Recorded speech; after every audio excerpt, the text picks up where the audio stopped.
Hello everyone. I am introducing our work for the day.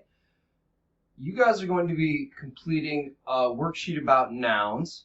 Um, Basically, this worksheet introduces the idea about words belonging to different groups called parts of speech.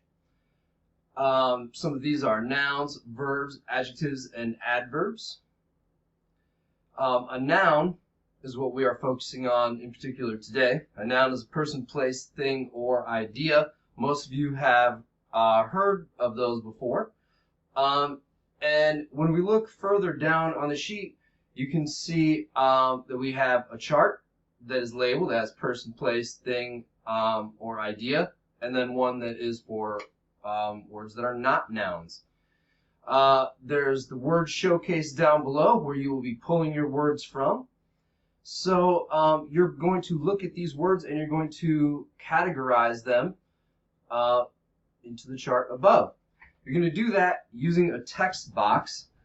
The best way to do this is to first select text box. I like to do black for my outline just because it goes with what is already there. I would like for you guys to do the same because that'll make it easier for me to focus on your work and read it. So I'm just going to click once and this little text box appears. I move my cursor until these double arrows appear. I click and hold down. I drag that over to fill in the rectangle. Adjust it accordingly. It doesn't fit perfectly. Then when you have the little four arrows, you can kind of shift it so that it fits pretty well. I look at the next item that I have on the list, school, and that is a place. So I'm going to move this over to place. I'm going to type school. I recommend then clicking drawing. You have black line selected, going to school, crossing that out so you know that you have completed that one. Go back to text box, rinse and repeat. The next word is candy. That is a thing. So I will again click, double arrows, drag the text box out, adjust it accordingly,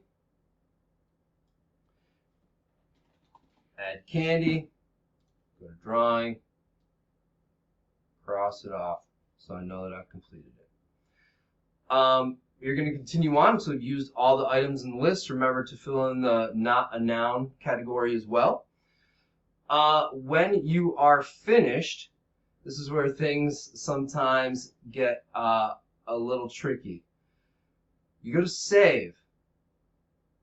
You can then go to download.